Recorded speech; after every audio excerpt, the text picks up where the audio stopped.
kita masih bisa mengikuti rangkaian kegiatan acara PKKMB UNU Purwokerto di hari kedua ini. Dan ini sepertinya sesi terakhir ya, Bapak Ibu ya. Ini sesi terakhir.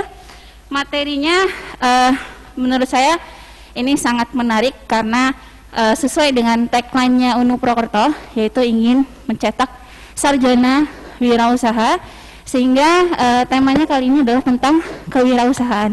Dan di tengah-tengah kita ini, pada kali ini telah hadir dua narasumber, yang dimana kedua narasumber kita ini adalah sosok pengusaha muda yang juga sekaligus merupakan bagian dari keluarga besar Universitas Nahdlatul Ulama Purwokerto. Untuk pembicara pertama, izinkan saya membacakan CV beliau, yaitu Bapak Insinyur Bambang Rijanto Japutra MPT, yang lahir pada tanggal 9 Mei 1967. Riwayat pendidikan S1 Fakultas Peternakan Unsud tahun 1986, kemudian S2 Fapet Unsud tahun 2014, dan S3 juga sekarang ini sedang menempuh beliau, dan sebentar lagi juga akan mendapatkan gelar doktornya di Unsud gitu ya, masuk tahun 2017. Untuk pekerjaan, kebetulan Pak Bambang Rijanto juga merupakan dosen sekaligus praktisi dari program studi peternakan yang saat ini memiliki banyak usaha gitu ya, yang salah satunya adalah PT Buana Raharja Jaya, yaitu perusahaan yang bergerak di bidang peternakan.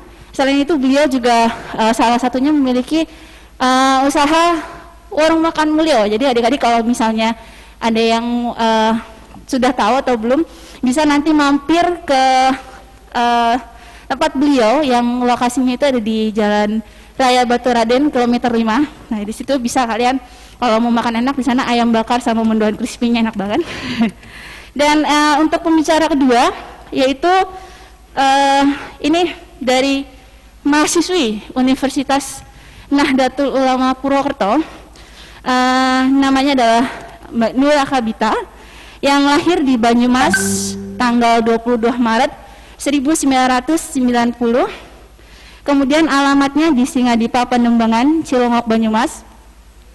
Pekerjaannya sekarang selain menjadi mahasiswi di program studi biologi Universitas Nahdlatul Ulama Purwokerto, beliau juga menjadi seorang guru di SMP Alam Al-Aqwiyah Langgong Sari. Dan yang pastinya saat ini Mbak Nur Akabita ini sudah memiliki usahanya sendiri, meskipun masih berstatus mahasiswa. Ini yaitu usahanya adalah King Bakery. Jadi ini saya mohon izin yang pertama, siapa nih? Pak Bambang ya. Oke, untuk mempersingkat waktu, mungkin saya silahkan kepada Pak Bambang untuk menyampaikan materinya pada kesempatan kali ini. Semoga adik-adik tetap fokus, tetap semangat meskipun ini di sesi terakhir, karena ini materinya menurut saya menarik tentang kewirausahaan. Jadi selamat mendengarkan.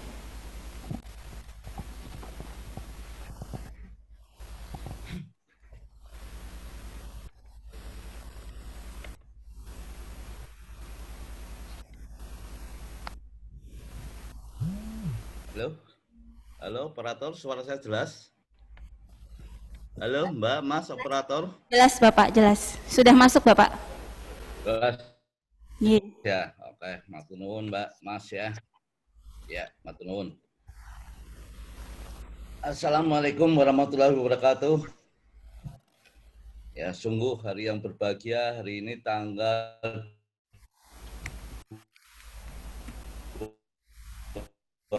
25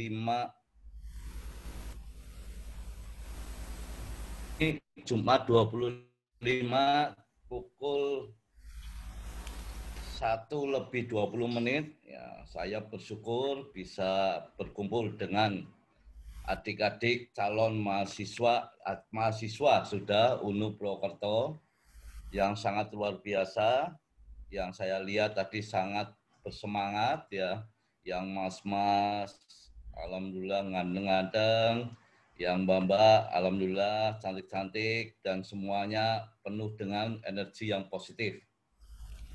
Matur nuwun pada Universitas Nahdlatul Ulama Purwokerto yang telah memberi kesempatan saya untuk sedikit bercerita pengalaman ya. Jadi ini adik-adik nggak usah tegang, ini bukan suatu kuliah resmi ya, ini hanya tukar pengalaman aja sedikit yang saya punya. Mudah-mudahan nanti ini bermanfaat buat adik-adik semua. Ya, kemudian untuk mempersingkat waktu, saya mohon minta bantuan pada Mbak Mas Operator, mungkin PPT saya dikeluarkan juga. Jadi ada di bisa lihat PPT, kemudian suara saya mudah-mudahan bisa matching dengan PPT saya. Ini next ya. Next Mas. Ya, next lagi. Next. Next lagi Mas. Ya. Nah, sekarang adik-adik sudah ada di Universitas Nahdlatul Ulama yang kita banggakan, kita cintai. Adik-adik pasti punya tujuan kenapa ada di kuliah. Ya saya yakin nggak ada yang hanya cuma iseng main dan sebagainya, tapi saya yakin adik-adik ke UNU punya satu tujuan yang besar, yang bagus, yang mulia. Ya, next Mas.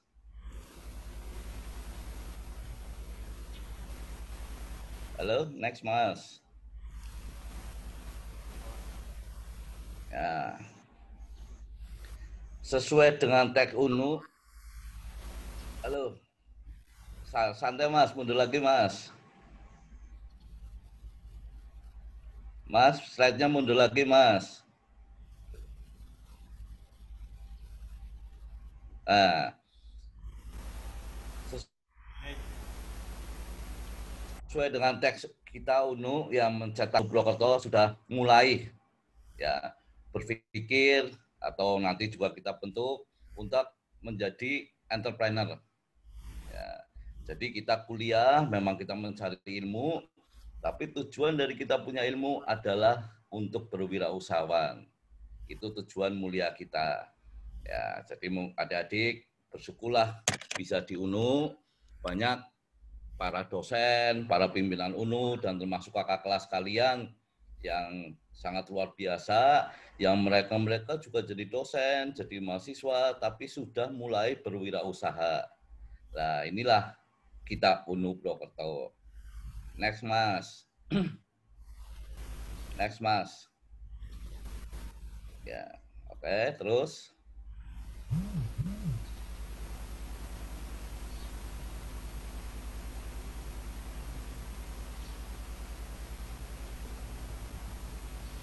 Jangan hanya mencari kerja kalau lulus, harus menciptakan bangsa.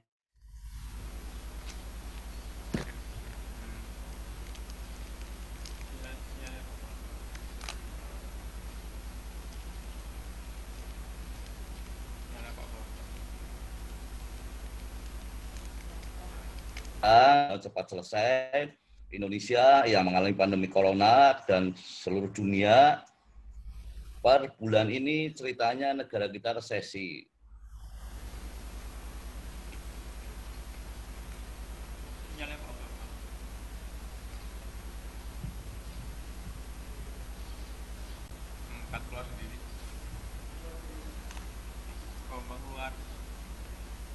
Ya.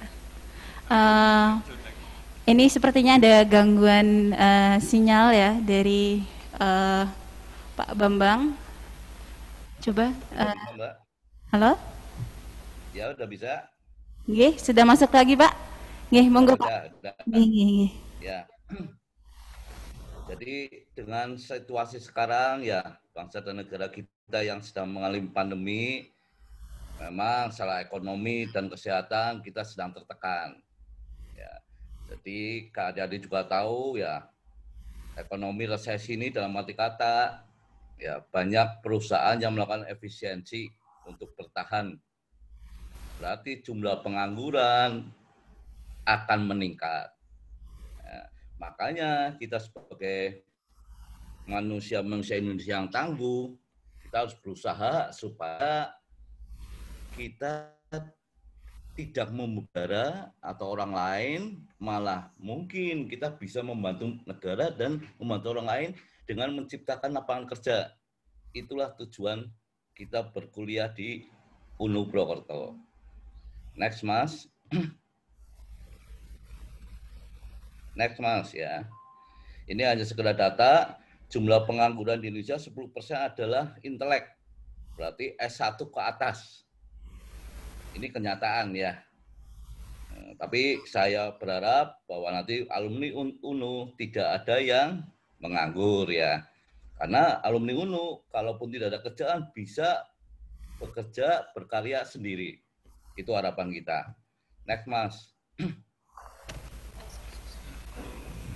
Ya, ini harapan kita menjadi ilmuwan profesional yang nanti melatar belakangi adik-adik menjadi wirausahawan yang berbasis ilmu pengetahuan. Itu harapan kita ya.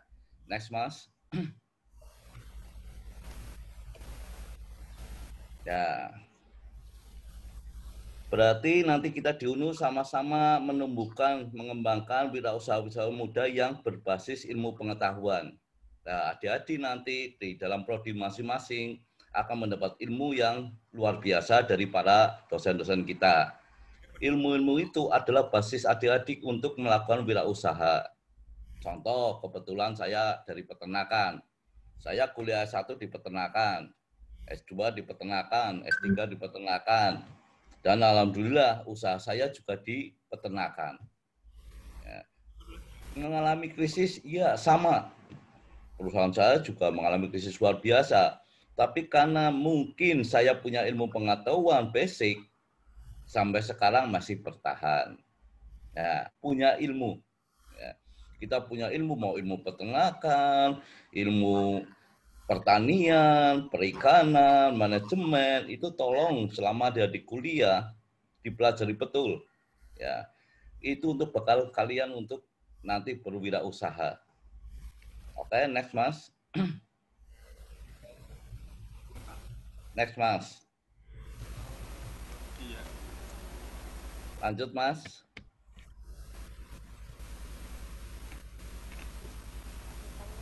Halo. Nah, kita berharap adik-adik mulai bisa merubah atau mempunyai mindset yang berjiwa entrepreneur. Ya. Mindset yang dibutuhkan ada mindset bahwa kita kuliah bukan mencari kerja, tapi kita kuliah untuk menciptakan lapangan kerja. Itu mindset kita. Mindset mahasiswa UNU, mindset nantinya sarjana UNU. Kita kuliah bukan untuk mencari kerja, tetapi usahakan kita menciptakan lapangan kerja. Kita punya mindset seperti itu. Ya. Next, Mas. Ya. Jadi mindset kita sepakat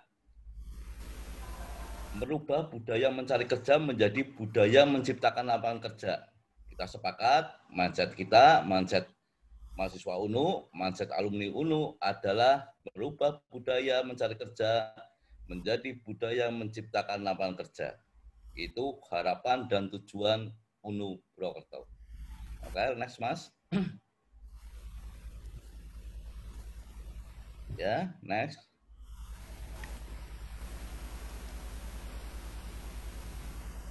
Ya, saya sebetulnya lebih suka bertatap muka, Mbak Fitri. Mbak Fitri ada ya? Atau panitia ya? Saya biasanya suka ngobrol, suka cerita, suka tukar pengalaman, bertatap muka langsung. Tapi mohon maaf, hari ini saya memang sesuai aturan protokol kesehatan, kita mulai Zoom yang mungkin gregetnya, feel-nya agak kurang maksimal. Ya, tapi tidak apa-apa, makanya saya juga sengaja membuat sedikit PPT supaya ya tidak hanya suara saya aja, saya juga paham kalau dalam Zoom tidak seindah kalau kita bertatap muka. Makanya saya buatin sekedar PPT juga. Jadi lihatlah PPT ini, bukan lihat saya. Seperti itu Mbak Fitri ya. Oke, next. Ya, next. Nah, ini. Sebenarnya apa sih kewirausahaan? Definisinya beda-beda. Tapi intinya bahwa wirausahawan, entrepreneur adalah orang-orang yang mampu menciptakan lapangan kerja. Itu menurut saya. Titik. Siapapun yang bisa menciptakan lapangan kerja, itu dianggap seorang wirausahawan atau entrepreneur atau bahasa kerennya pengusaha atau praktisi. Ya ini harapan kita semua ya, Mak. Saya, dosen UNU, pimpinan UNU, dan juga mahasiswa UNU. Oke, next.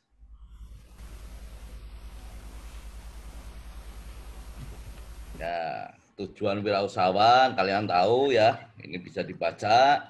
Ya, jadi ini ya kurang lebih PPT ini 10 menitan, kemudian mungkin 10 menit berikutnya atau 15 menit saya cerita sedikit pengalaman saya, motivasi ya buat kita semua. Mungkin nanti sesi terakhir 15 menitan kita boleh diskusi, Mas.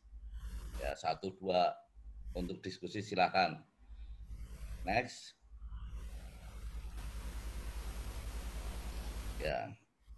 Nah, intinya di sini. Jadi cara menumbuhkan mental wirausahawan. Ya, pertama jelas belajar. Pasti belajar ya. Adik-adik sekarang belajar pertanian, akuntansi, manajemen, teknologi, ya, pertanian dan sebagainya.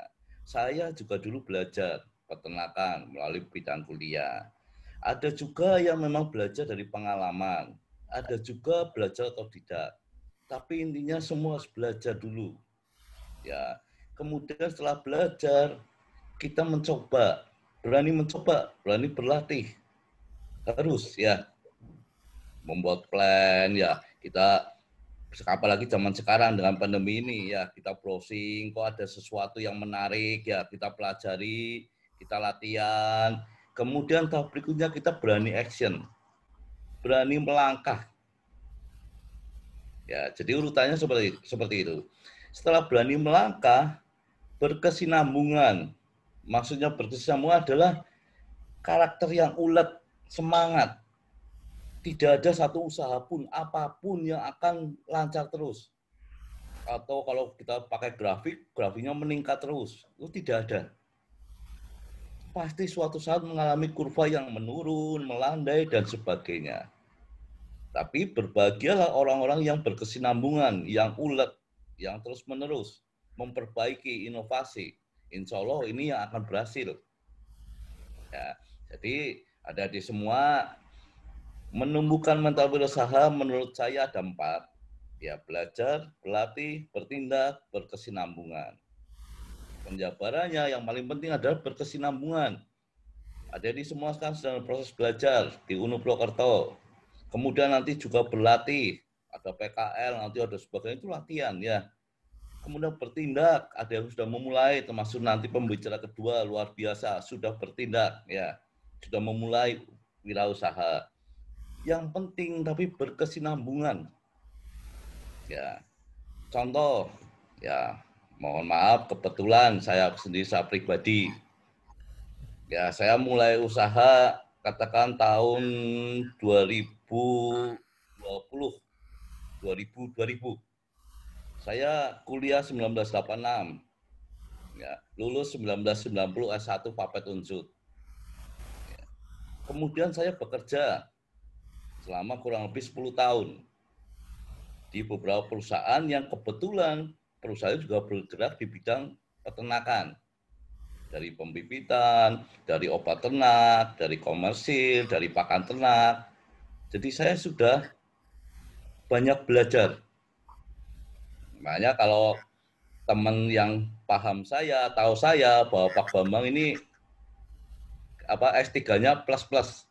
Saya S1, S2, S3 di peternakan, usahanya juga di peternakan. Ya. Jadi sarjana plus-plus katanya. Kemudian setelah saya bekerja kurang lebih 8-10 tahun, ya, karena Krismon 98, mau tidak mau, ya, saya mulai usaha sendiri sesuai dengan bidang ilmu saya. Saya beternak. Tahun pertama, alhamdulillah lancar. Ya, rezeki seolah-olah selalu datang. Tahun pertama. Tahun kedua mulai agak melandai. Saya ingat itu. Tapi ya yang saya lakukan, saya terus maju. Sambil memperbaiki, sambil belajar lagi, sambil inovasi, dan seterusnya. Kemudian alhamdulillah hanya tahun ketiga kalau tidak salah sampai 4, 5 semakin meningkat. Dan masa luar biasa tahun 2010.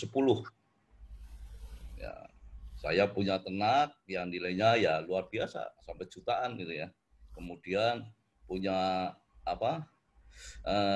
unit usaha sampai se-Pulau Jawa seperti itu.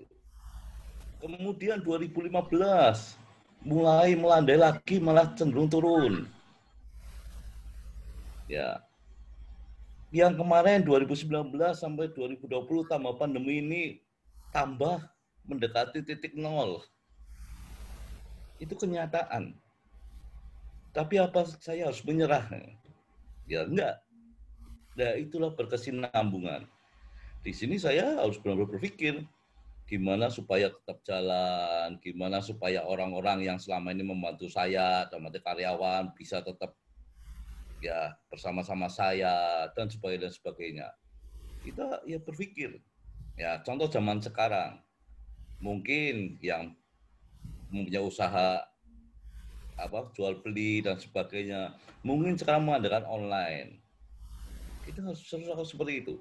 Jadi intinya jangan sampai kita punya mental bahwa usaha ini pasti untung terus.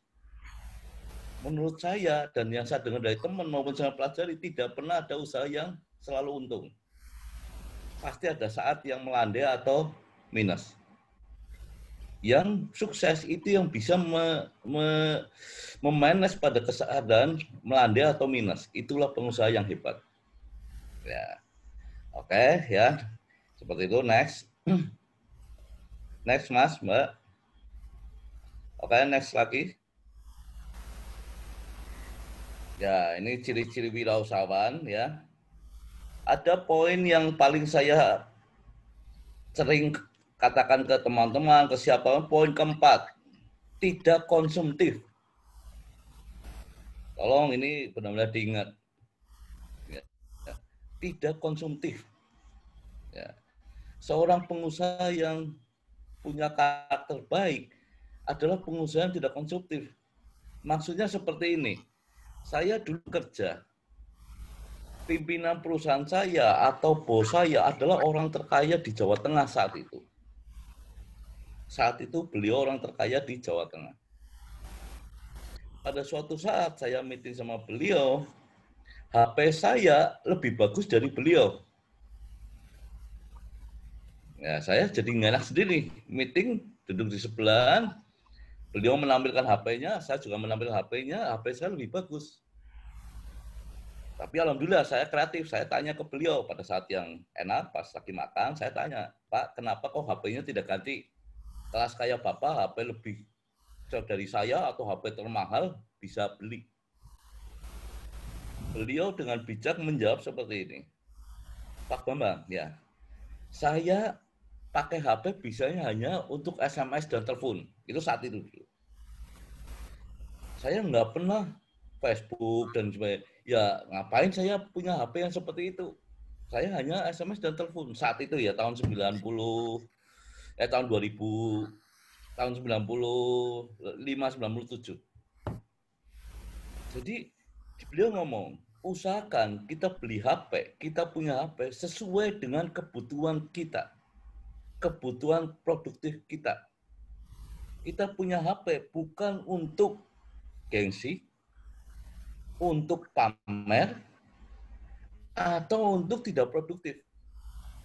Itu sampai sekarang terngiang di diri saya. Ya, jadi yang poin 4 ini, hati-hati ya, tolong. tidak konsumtif. Pengertian konsumtif seperti itu. Kemudian saya pernah juga ketemu seorang yang menurut ukuran saya kaya raya. Di garasi beliau, saya ke rumahnya ada mobil kurang lebih 30. Itu kejadian tahun 2010-an kalau tidak. Di dalam garasi rumahnya itu mobil ada 30, Mas, Mbak. Kurang lebih. Mobil mewah semua. Untuk ukuran saya, BMW, Mercy, ya Alphard belum ada waktu itu. Mewah-mewah semua. Ya, saya berkunjung ke rumah beliau, kemudian saya diajak makan. Yang terjadi, orang ini yang menyupir sendiri dan membawa mobilnya Karimun. Ada di sekarang tahu apa nggak mobil Karimun, mobil yang kecil, mobil kotak kecil. Ya, saya berpikir dalam hati saya, ini bos ini pelit ini kayaknya. Ya mobilnya bagus-bagus kok nggak keluarin malahnya Karimun. Dan beliau nyetir sendiri, nggak pakai supir. Nah, kemudian pada kesempatan yang indah, setelah makan, saya ngobrol, ya saya tanya ke beliau, Pak, mohon maaf, yang saya tahu tadi di garasi mobil Bapak kurang lebih ada 30, segala mobil mewah ada, tapi kenapa waktu kita keluar, mobilnya yang Karimun, yang kecil, yang mobil, kalau saya bilang mobil kayak bemo ya, itu ya, kemudian Bapak yang nyetir sendiri. Beliau jawabannya seperti ini, Pak Bambang, kita makan di dalam pasar. Memang kita makan di dalam pasar, tapi enak sekali makanannya. Saya mau ke dalam pasar, mau makan di satu warung, tapi yang memang benar-benar enak. Ya, masa saya harus bawa BMW saya, Mercy saya, nanti kalau kesambet becak malah repot. Lebih baik saya bawa Karimun, yang kotak kayak bemo. Ya, dan saya sendiri karena saya menghormati Pak Bambang. Tapi kalau saya ketemu pejabat, ketemu gubernur, ketemu menteri, ya saya pakai, ya lihat kondisi. Ya, jadi jiwa konsumsi itu ternyata di mereka sudah jadi jiwa produktif. Ya, kita kadang-kadang ngomong orang kaya seolah-olah pelit ya. Ternyata bukan. Mereka sudah bisa memilih antara yang konsumtifnya mereka yang produktif dan tidak produktif. Ya, itu beda kita dengan mereka. Makanya setelah kita tahu, kita belajar tidak konsumtif. Maksudnya, kalau beli barang apapun nanti, kalau Anda sudah jadi wirausahawan, belilah sesuai dengan kebutuhan produktif Anda. Belilah barang sesuai dengan kebutuhan produktif Anda. Ya. Jadi itu harus jadi pegangan paling dasar menurut saya. Ya. Oke, next Mbak. Next Mas. Oke, next lagi. Ya, next lagi. Ya. Oke, berarti Mas ya. Tadi ada foto, ya mungkin ada di udah banyak yang kenal. Yang pertama ada Bill Gates ya, pendiri Microsoft. Ya, dari Amerika. Ya, kedua yang sekarang juga terkenal, Jack Ma, pendiri Alibaba dari Cina, Tiongkok ya. Kenapa yang saya pasang foto itu sebagai motivasi kita? Karena dua orang ini, saat ini orang-orang terkaya di dunia, baik Bill Gates maupun Jack Ma. Tapi mereka yang saya tahu, yang saya baca, yang saya dengar, adalah orang terkaya di dunia yang sangat, kalau kita ngomong sangat sosial. Ini bermanfaat bagi dunia, kelas dua orang ini. Bill Gates yang saya tahu banyak sekali menyumbangkan dananya ke seluruh dunia untuk kegiatan sosial. Jack Ma yang saya tahu beliau sering jadi motivator, menyemangati seluruh di dunia. Ada cerita kata Jack Ma kalau dipanggil itu tidak pernah mau dibayar. Siapa tahu nanti Unu bisa manggil Jack Ma ini ya, nggak dibayar katanya. Ya, Jack Ma kemanapun dia tidak pernah mau dibayar. Tapi dia menularkan ilmunya dia ke seluruh dunia. Nah, jadi intinya, insya Allah besok Sarjana Unu Purwokerto berhasil menjadi wirausahawan yang sukses, tapi yang mempunyai nilai-nilai yang mulia. Kita harus memberi manfaat bagi sekitar kita, ya, bagi negara kita, dan insya Allah bagi alam semesta. Jadi kita harus belajar, ya, berlatih, mencoba, berkesinambungan, menjadi wirausahawan, sukses. Tapi setelah sukses, kita harus memberi benefit, memberi manfaat kepada sekitar, masyarakat, bangsa, negara, dan alam semesta. Itu yang kita harapkan. Next, Mas. Next, Mas. Nah, untuk PPT ini ya, dari kurang lebih yang tadi saya ceritakan, kemudian dari yang saya alamin, pengalaman saya, kemudian yang saya baca, yang saya dengar dari pengalaman orang lain, ya. Orang sukses itu harus punya 3K. Ya, ini yang kita harapkan juga untuk Sarjana Unu. Pertama, punya keilmuan. Keilmuan.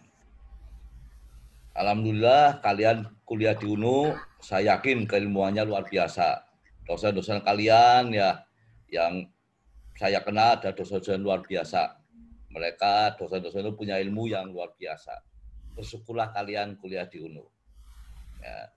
Jadi keilmuan saya kasih gambar hijau. Pasti adalah di UNU. Ya, jadi ini gambarnya gambar kepala apa? Manusia, otaknya 3K, keilmuan hijau, karakter merah, karya kuning. Yang hijau pasti jalan ya. Kalau kita di lampu apa? Traffic light, hijau kan pasti jalan, lancar. Berarti adik-adik nanti di UNU keilmuan pasti lancar. UNU menunjang ini, ya. Dosen-dosennya dan fasilitasnya insya Allah lancar. Kemudian karya, ya, morning. Karya itu apa yang kalian kerjakan? Kalian punya usaha, ya, kalian punya apa? Bisa membuat suatu produk dan sebagainya, itu karya. Dari ilmu yang adik-adik punya, kalian harus berkarya. Harus dari ilmu yang kalian punya, ya. Kemudian yang ketiga kayaknya adalah karakter. Mohon maaf, ini saya blok merah. Karena biasanya yang jadi kekurangan, kelemahan kita adalah karakter. Ya, jadi 3K adalah keilmuan, karya, karakter. Sekali lagi, keilmuan is okay, ya di UNU pasti ada. Karya saya yakin ada di mahasiswa yang baru masuk maupun yang sudah menjadi kakak kelas, ya luar biasa, penuh dengan ide, ya tinggal menghasilkan karyanya. Tapi mohon maaf, karakter ini yang terkadang kita tidak fokus, kita tidak pelajari, tapi menjadi penghambat atau kelemahan yang kadang-kadang tidak kita sadari. Contoh paling gampang, mohon maaf, masalah kedisiplinan. Ya, seringkali rapat apapun kita, ya termasuk saya, mulai jam 10, baru berjalan jam 11. Kuliah jam 11, masuk jam setengah 12. Itu sangat sering. Kedisiplinan. Ya, saya dulu pernah bekerja di satu perusahaan. Kalau namanya meeting jam 9 pagi, begitu jam 9 teng ya, itu pintu ditutup. Jadi siapapun yang telat tidak bisa masuk. Nah, yang sial kalau pas meetingnya ketemu pimpinan perusahaan. Paling tidak karyawan yang telat berarti tidak bisa masuk, tidak ikut meeting. Besoknya mendapat surat peringatan pertama. Itu di swasta kadang-kadang memang kita diajarkan lebih disiplin. Saya mengalami itu. Kemudian perusahaan Korea, ya, Saya punya teman kerja di perusahaan Korea, sama. Orang Korea cenderung keras kerjanya. Disiplin. Jepang apalagi. Bule juga sama. Cina juga sekarang sama. Keras, disiplin. Ya, kalau kita tidak siap untuk seperti itu, kita akan kesulitan. Ya, karakter ini adalah kepribadian kita, disiplin, semangat, kejujuran, ya, keuletan dan sebagainya. Ya, ini harus kita punya juga. Jadi sekali lagi saya tegaskan ya dalam diskusi cerita yang menarik ini, Sarjana UNU Purwokerto mudah-mudahan punya 3K. Ya, ilmuwan, insya Allah saya yakin pasti beres. Kalian dapat ilmu luar biasa di UNU. Karya saya yakin ya sudah ada maupun akan ada karya-karya dari UNU. Tapi tolong yang masalah karakter juga kita selalu saling mengingatkan. Kedisiplinan, ya, kejujuran, semangat, keuletan dan sebagainya. Oke. Silakan Mas. Untuk waktunya sudah selesai Bapak. Nah, ini mau selesai Mbak. Ya, oke ya. Pas ya berarti ya. Ya, jadi matur nuwun atas kesempatan yang berbahagia ini. Mungkin sedikit cerita atau pengalaman saya yang saya tuliskan dalam bentuk PPT bisa bermanfaat bagi kita semua. Amin. Sekali lagi selamat buat adik-adik mahasiswa UNU yang sudah menjadi bagian dari kita. Insya Allah kalian lancar, sukses, dan berhasil untuk kalian dan kita semua UNU Purwokerto. Matur nuwun Mbak, selamat siang. Matur nuwun Pak Bambang. Untuk selanjutnya ini ada pemaparan dari Mbak Nura. Mungkin sudah siap untuk Mbak Nura? Mbak Nura Kabita? Ya, bisa terdengar ya Bu Fitri? Iya, sudah terdengar. Iya, sebelumnya saya mau tanya, ini saya diberi waktu berapa menit ya Bu? Sekitar 15 menit. Oke, terima kasih. Monggo. Assalamualaikum warahmatullahi wabarakatuh. Waalaikumsalam warahmatullahi wabarakatuh. Alhamdulillah wa syukurillah masih diberi kesempatan kesehatan sehingga bisa bertemu dengan Ibu Fitri dan juga adik-adik kelas yang lain dalam kegiatan PKKMB. Nah, kebetulan saya sudah semester 7. Saya sebetulnya sudah menggeluti dunia jualan ya. Awalnya sih jualan ya Jadi saya selalu mencari kesempatan untuk mencari penghasilan tambahan. Intinya sih seperti itu. Namun pada saat semester 6 kemarin, pada saat diumumkan ada pandemi ya dari pemerintah itu untuk work from home, untuk belajar dari rumah, bekerja dari rumah sejak tanggal 15 Maret. Jadi saya kan tidak pergi kemana-mana. Nah, di saat itu saya senang sekali untuk menambah masukan ilmu pengalaman dari media online ya. Selain saya sendiri itu memang hobi dalam dunia baking, perbakingan begitu, saya hobi. Saya juga senang sekali menimba ilmu dari media-media online. Jadi saya sering baca resep, saya sering melihat postingan dari komunitas baking yang ada di Facebook. Saya juga senang sekali mendengarkan motivasi dari para wirausahawan. Nah, dalam masa pandemi itu saya memanfaatkan waktu di rumah bersama anak-anak dan suami. Nah, anak-anak saya itu suka sekali dengan yang namanya roti-rotian. Nah, saya hampir setiap hari membuat itu. Membuat roti. tadinya hanya untuk dikonsumsi sendiri, dan namun pada akhirnya itu banyak yang memesan seperti itu. Sehingga saya memanfaatkan kesempatan saat pandemi. Nah, di saat mungkin ada outlet-outlet yang tutup, ya outlet makanan yang tutup, karena memang tidak boleh ada kerumunan, nah saya menyediakan jasa delivery order. Nah, saya membuka order, alhamdulillah, kemudian itu terjadi terus-menerus setiap hari sampai hari ini.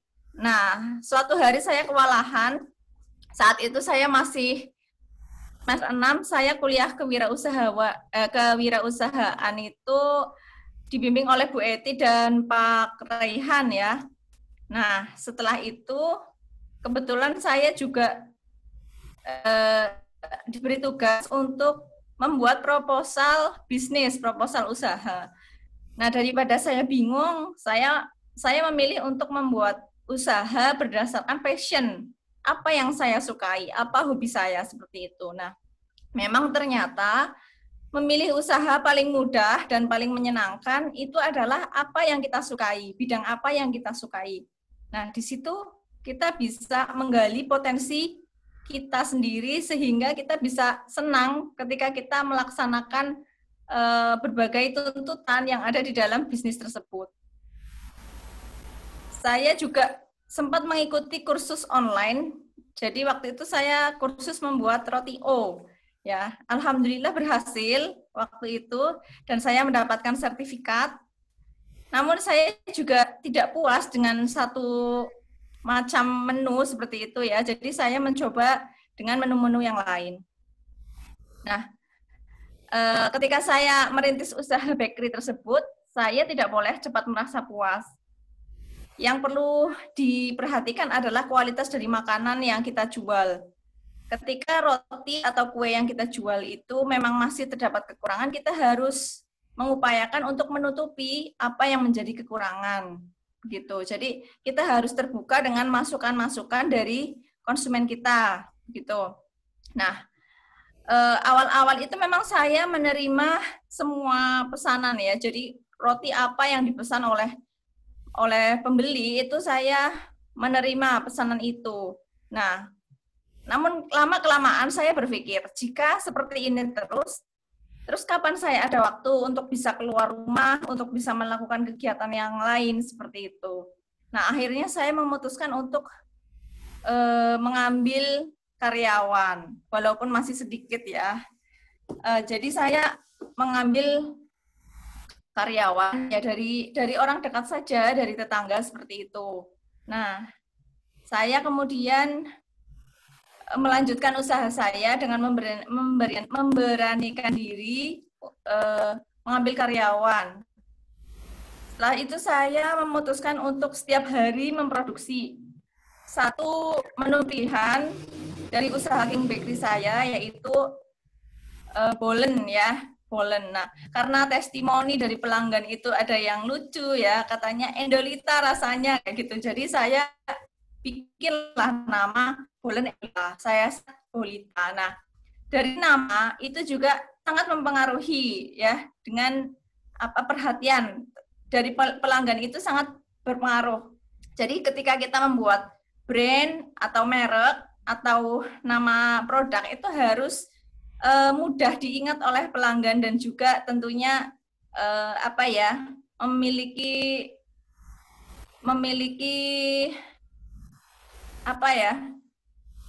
sesuatu yang menarik gitulah. Intinya itu dibuat semenarik mungkin untuk menarik perhatian pelanggan kayak gitu. Nah, kita jangan lupa ketika kita membuat produk, kita juga memberi slogan untuk produk kita tersebut. Misalnya, saya punya usaha King Bakery. Nah, saya kasih slogan, mantap dalam rasa, seperti itu. Sehingga ketika konsumen itu melihat produk kita atau melihat iklan, itu semakin yakin, ya, jadi ingin membeli, seperti itu. Nah, yang perlu diperhatikan lagi ketika kita berwirausaha itu adalah itu tadi dari Pak Bambang itu harus ada kesinambungan atau berlanjutan. Jadi harus bersabar ketika ada proses yang harus landai, kemudian harus terus dijalani seperti itu. Nanti suatu hari pasti kita akan merasakan hasilnya dari keuletan kita seperti itu. Mohon izin ini 5 menit, Mbak Nura. Ya, gimana? Mohon 5 menit lagi nggih waktunya. 5 menit. Ya, baiklah.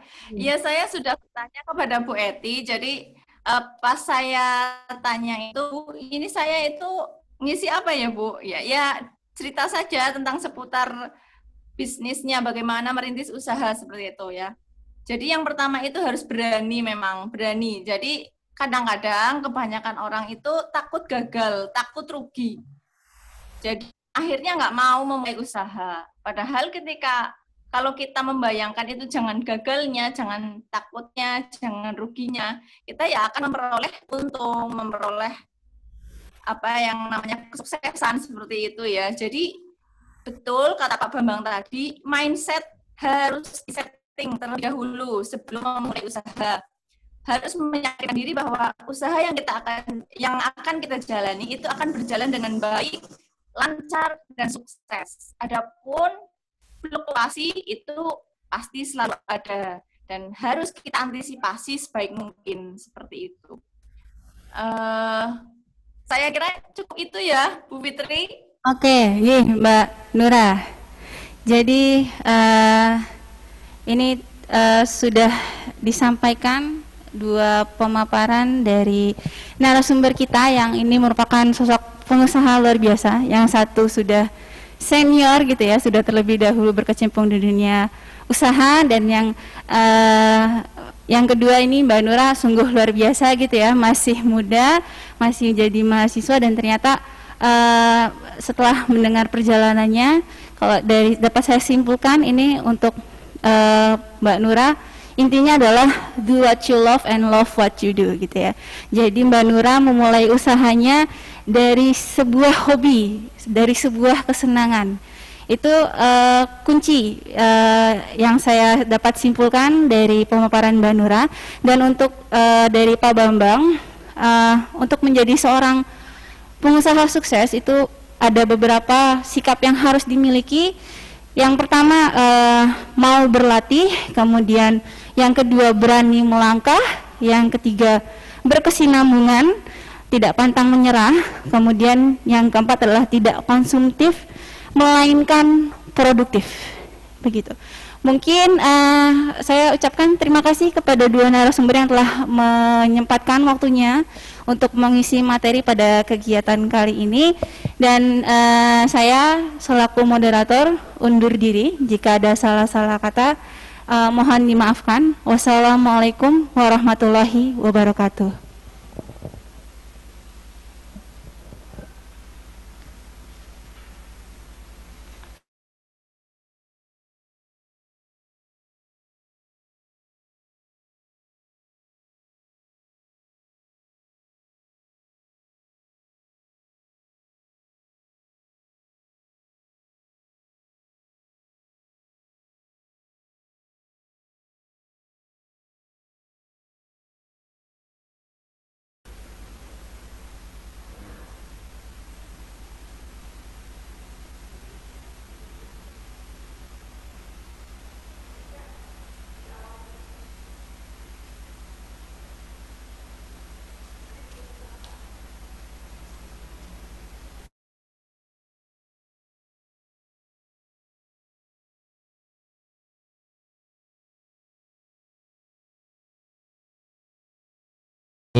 Dan berikut ada Bapak Asep Budiman, Ketua PPKMB 2020.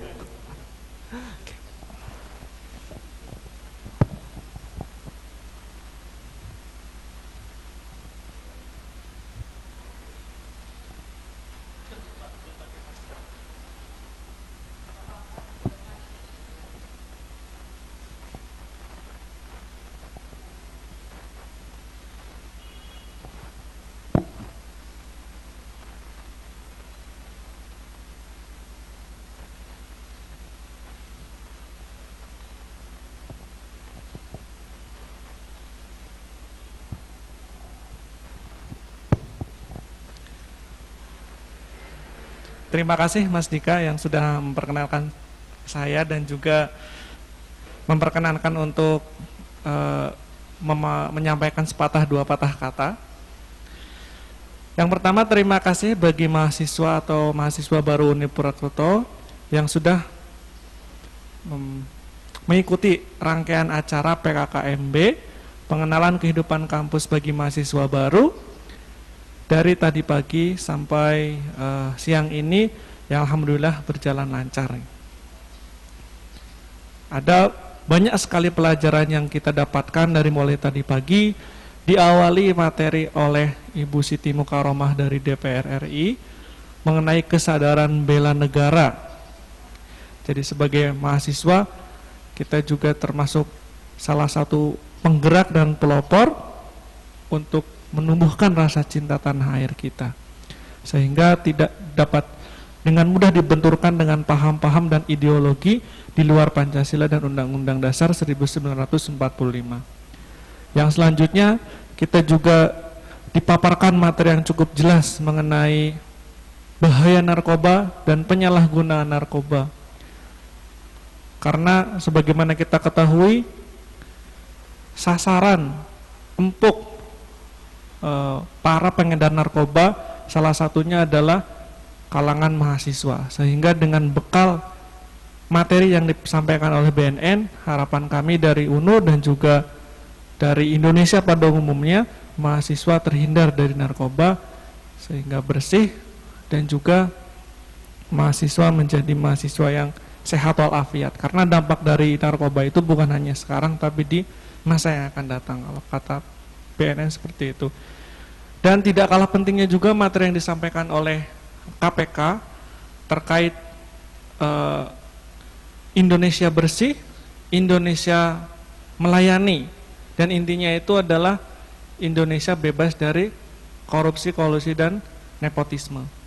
Kita diajarkan dan ditanamkan nilai-nilai anti korupsi, sebagaimana tadi materi disampaikan mengenai dari hal-hal kecil yang dapat menimbulkan atau dapat menyebabkan korupsi, dari mulai tingkat dasar sampai tingkat yang tinggi, dari mulai umur yang masih muda sampai umur yang senior. Jadi korupsi itu tidak mengenal umur, tidak mengenal level, dan tidak mengenal jenjang pendidikan. Maka dari itu di tingkat universitas juga kita nanti akan tetap terus diingatkan tentang bahaya korupsi dengan mata kuliah namanya adalah pendidikan anti korupsi. Nah, itu akan adik-adik dapatkan semua di kampus. Setelah itu materi pun dilanjutkan dengan ciri khas dari UNU, yaitu mahasiswa berwirausaha gitu.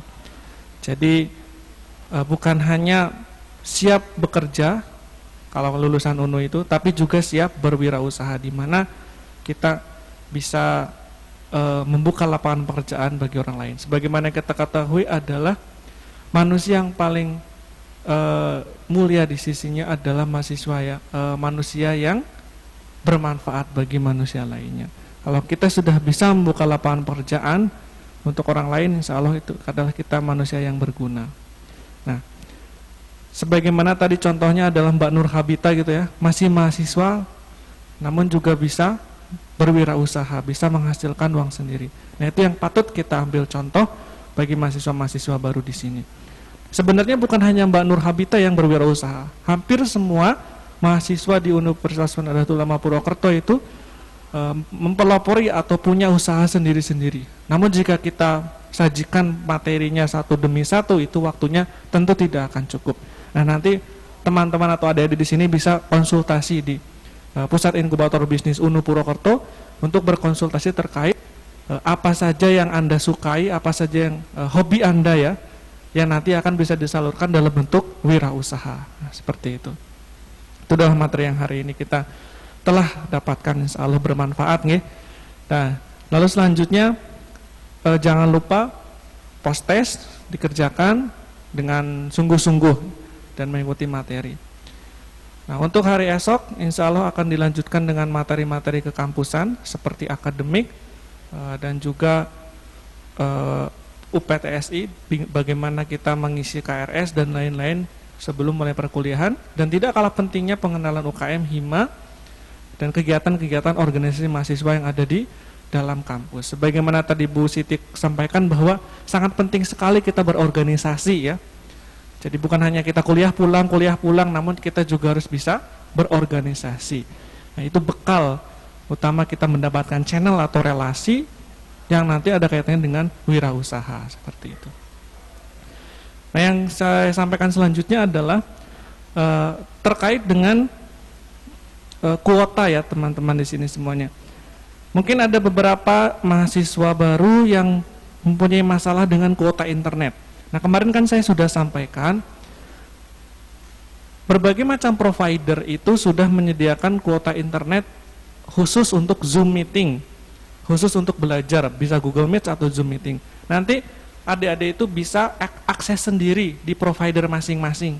Seperti contohnya, kemarin saya contohkan Telkomsel, itu ada kuota internet belajar, bisa dicek di My Telkomsel. Kalau belum download ya download dulu di Play Store atau di App Store. Nah, nanti dibuka di situ, buy package atau beli paket, nanti akan muncul pendidikan. Nah, diklik pendidikan, nanti akan muncul kuota belajar. Itu bervariasi dari 2.000 sampai 6.000 rupiah. Kuotanya bisa sampai 10 giga. Nah, itu cukup untuk kita Zoom meeting 3 hari, itu cukup 6.000. Nah, misalnya lagi ada yang pakai provider Indosat gitu ya. Nah, Indosat downloadnya di MyIM3. Nanti di MyIM3 itu ada paket pendidikan juga namanya. Harganya cuma Rp1, itu dapat 30 giga. Nah, khusus untuk Zoom meeting dan lain-lain yang seperti ini modelnya, pertemuan daring. Nah, jadi untuk masalah kuota internet itu seharusnya tidak menjadi masalah atau kendala yang besar gitu ya, karena semua provider itu menyediakan kuota internet bagi semua masyarakat Indonesia untuk mengikuti pertemuan-pertemuan daring. Bukan hanya mahasiswa ya, tapi semua orang bisa mengakses di dalam aplikasi tersebut untuk melancarkan pertemuan-pertemuan daring. Namun itu ya, pesannya adalah kuotanya tidak atau bukan merupakan kuota umum. Jadi hanya kuota untuk belajar, untuk Zoom. Jadi tidak bisa untuk media sosialnya, buat Instagram, YouTube gitu, nggak bisa. Apalagi sampai buat main games nggak bisa ya, main Mobile Legends, Free Fire, PUBG itu nggak bisa ya, karena itu bukan kuota belajar, gitu ya. Jadi tetap tidak bisa digunakan hanya untuk menggunakan belajar, seperti kegiatan kita sekarang ini adalah kegiatan pembelajaran menggunakan Zoom meeting, itu bisa digunakan seperti itu. Mungkin cukup sekian acara pada hari ini, acara kedua atau hari kedua penerimaan ya, atau pengenalan kehidupan kampus bagi mahasiswa baru Universitas Nahdlatul Ulama Purwokerto tahun akademik 2020-2021. Nah, sekian, mohon maaf atas kesalahannya, kurang lebihnya ya, mohon maaf. Wabillahi taufiq wal hidayah. Wassalamualaikum warahmatullahi wabarakatuh.